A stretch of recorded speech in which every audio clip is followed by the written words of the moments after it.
Vygotsky की बात कर लेते हैं। वाइगॉस्की क्या थे? एक रशियन साइकोलॉजिस्ट थे, सोशल कंस्ट्रक्टिविस्ट यानी सामाजिक रचनावादी हैं। समाज और संस्कृति, ये कहते हैं जरूरी नहीं है आप एज के अकॉर्डिंग ही सीखेंगे, जैसे प्याजे कहते हैं ये भी कंस्ट्रक्टिविस्ट हैं, रचनावादी ही हैं, प्याजे भी रचनावादी हैं, बट ये सोशल कंस्ट्रक्टिविस्ट हैं, प्याजे रेडिकल कंस्ट्रक्टिविस्ट हैं। ये वर्ड्स आप याद रख सकते हैं, ठीक। सोशियो कल्चरल एस्पेक्ट, ये कहते हैं समाज और संस्कृति। यदि मैं कुछ ज्यादा समझदार लोगों के साथ रहूं या मेरे जो एक्सपीरियंसेस है मेरे समाज और संस्कृति से, वो मेरी एज से ज्यादा मुझे सिखा सकते हैं, ये बात हम कह सकते हैं। ऐसा वाइगॉस्की मानते हैं। जरूरी नहीं है कि उम्र ज्यादा होने पे ही एक व्यक्ति कुछ सीख पाएगा। इन्होंने देखा इनके बच्चे, बेसिकली इन्होंने ऑब्जर्व किया कि यदि इंटरैक्ट करें हम सोसाइटी और समाज से, वो जो बात कही जाती है ना कि जो आप एवरेज हैं उन 5 लोगों का जो जिनके आसपास आप रहते हैं, जो आपका सर्कल है, उसका सिंपल सा मतलब है कि हमारा समाज, हमारी संस्कृति, हमारे ऊपर हमारा एनवायरमेंट प्रभाव डालता है। ठीक है बात। इनकी थियोरी का नाम ही है सोशियो कल्चरल अप्रोच। देखो 3 चीजें याद रखना वाइगॉस्की के टर्म में, SCL, BPL से SCL याद कराया था। सोशल इंटरेक्शन यानी सामाजिक अंतःक्रिया, जब बच्चा सोशली 2 या 2 से अधिक लोगों से इंटरेक्ट करेगा, यानी ग्रुप लर्निंग को वाइगॉस्की बहुत ही महत्व देते हैं कि बच्चों को ग्रुप में सिखाओ, पीयर लर्निंग, एक दूसरे के साथ सीखें, असिस्टिव लर्निंग या असिस्टिव टीचिंग जिसमें टीचर मदद करे या कोई भी वो व्यक्ति जो उससे ज्यादा जानता हो वो असिस्ट करे। भाषा को इन्होंने टूल बताया है, लैंग्वेज को ग्रेटेस्ट टूल बताया, व्यक्ति का सबसे बड़ा टूल। कल्चर यानी संस्कृति, जो हमारी विरासत चली आ रही है वो भी हमें, सांस्कृतिक विरासत, वो भी हमें बहुत कुछ सिखाती है। ठीक हो गई बात? ये एक बेसिक सी बात है। अब इनकी लैंग्वेज के बारे में इनके विचार पढ़ लेते हैं, आता है कई बार। वाइगॉस्की ने ये माना कि लैंग्वेज डेवलप होती है सोशल इंटरेक्शन से, यानी सामाजिक अंतःक्रिया से। भाई अगर हम समाज के साथ इंटरेक्ट ही ना करें तो कोई लैंग्वेज नहीं है। एक बच्चे को आपने हमेशा अकेला ही रखा, उसको बोलना कहाँ से आएगा? वो जो मोगली था उसने तो, आपने मूवी देखी होगी जानवर वाली, वो सीख ली। तो कह सकते हैं कि सोशल इंटरेक्शन से हमारी लैंग्वेज डेवलप होती है, और लैंग्वेज एक व्यक्ति के लिए क्या है? ग्रेटेस्ट टूल है, सबसे बड़ा यंत्र है। इसके द्वारा हम अपने कम्युनिकेशन कर पाते हैं आउटसाइड वर्ल्ड के साथ, और संज्ञान का, आप भी अपनी समझ का निर्माण कर पा रहे हैं क्योंकि मैं भाषा का प्रयोग कर रही हूं और आप उधर से कमेंट में भाषा का प्रयोग कर रहे हैं। ठीक हो गई बात? आगे बढ़ेंगे नेक्स्ट क्वेश्चन पे।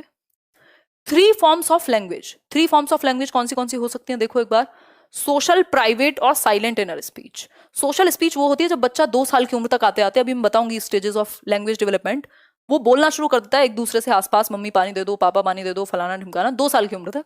ये सोशल स्पीच, सामाजिक वाक। प्राइवेट स्पीच है निज वाक, जो 3 साल की उम्र से शुरू हो जाता है। ये बेसिकली बच्चा खुद को ही डायरेक्शन देगा बोल बोल के मान लो उसको कोई गाड़ी ठीक करनी है, अरे ये वाला कहाँ गया, ये वाला नहीं, ये वाला लगाना था, ये तो ऐसे चलेगी, छुक छुक छुक छुक, क्या हो गया इसको, बैटरी कहाँ है इसकी, मतलब खुद से ही बातें करेगा बोल बोल के। इसको प्राइवेट स्पीच कहते हैं। 3 साल की उम्र में आ जाती है, और इसको इन्होंने बहुत इंपॉर्टेंट बताया है, जबकि प्याजे ने इसी को ईगो सेंट्रिक स्पीच कहा है, जो 2 से 6 वर्ष के बीच में आएगी प्री ऑपरेशनल में, और उन्होंने कहा है कि ये बहुत काम की नहीं है। ठीक। साइलेंट इनर स्पीच की यदि मैं बात करूं तो ये आपकी एक ऐसी स्पीच है जब आप मन में, अभी मैं मन में क्या सोच रही हूं आपको नहीं पता, बात तो कर रही हूं मैं खुद से, यानी साइलेंट इनर स्पीच हो गई। 7 साल की उम्र तक ये आ जाती है, जब अंडरग्राउंड चली जाए, प्राइवेट स्पीच अंदर ही चली जाए, बाहर बोलने की जरूरत ना पड़े, इसी को हम साइलेंट इनर स्पीच कहते हैं। 3 टाइप्स ऑफ स्पीच यही थे। अब 3 और इंपॉर्टेंट चीजें हैं, वाइगॉस्की खत्म हो जाएंगे, ऑलमोस्ट खत्म की ओर ही हैं हम, अभी तो नहीं, अभी तो 1 घंटा और लगेगा मुझे लग रहा है। देखो एक बार, अगर मैं बात करूं जोन ऑफ प्रॉक्सिमल डेवलपमेंट यानी ZPD, ये वो दायरा है जहां बच्चे का मैक्सिमम डेवलपमेंट या प्रॉक्सिमल डेवलपमेंट, संभावित विकास हो सकता है, ये वो दायरा है। बट अकेले नहीं, किसी की मदद अगर उसको मिल जाए तो। स्कैफोल्डिंग क्या है? स्कैफोल्डिंग ढांचा या मदद कहते हैं, इसको टेम्परेरी हेल्प करेंगे। जैसे आपने साइकिल चलाना सीखा होगा, साइकिल चलाना आपके जोन ऑफ प्रॉक्सिमल डेवलपमेंट में था, आपके दायरे में था, सीखने के संभावित विकास के क्षेत्र में था कि आप साइकिल चलाना सीख लेंगे। अब सीखेंगे कैसे? अकेले नहीं, अकेले हो सकता है आप पकड़ते हो और गिर जाते हो।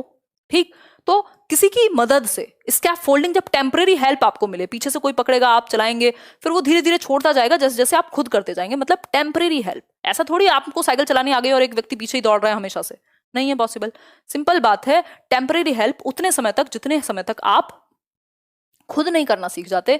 जैसे कोई हिंट दे दिया टीचर ने, कोई हाफ सॉल्व प्रॉब्लम दे दी, कोई क्लू दे दिया, ये सारी चीजें स्कैफोल्डिंग में आती हैं। अब ये देगा कौन स्कैफोल्डिंग? स्कैफोल्डिंग देगा कोई भी आपसे ज्यादा जानने योग्य व्यक्ति, यानी मोर नॉलेजेबल अदर, जो आपसे ज्यादा जानता हो, वो आपसे उम्र में छोटा हो, उम्र में बड़ा हो, क्योंकि वाइगॉस्की की थियरी उम्र की बात नहीं करती, इन्होंने स्टेजेस की बात उस तरीके से नहीं की है, ये हम कह सकते हैं, बिल्कुल आज पूरी फॉर्म में कहेंगे। इन्होंने स्टेजेस की बात उस तरीके से नहीं कही है।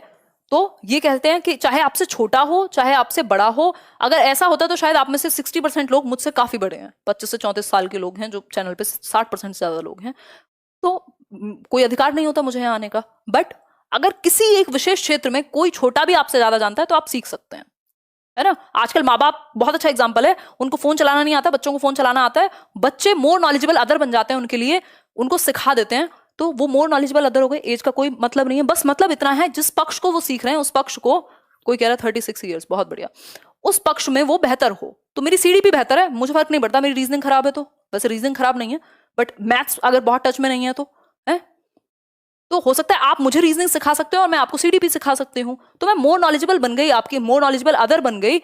कहां पर? किसी एक विशेष क्षेत्र में। और इस क्षेत्र में जब मैं आपको ये मदद दूं तो आपका दायरा बढ़ जाएगा सीखने का। आप सीटेट क्रैक कर सकते थे, ये आपके जोन ऑफ प्रॉक्सिमल डेवलपमेंट में था, आपको एक टेम्परेरी हेल्प चाहिए थी जो आपको लेट्स लर्न से मिल गई, है ना। ये जो टेम्परेरी हेल्प थी ये मोर नॉलेजेबल अदर देगा।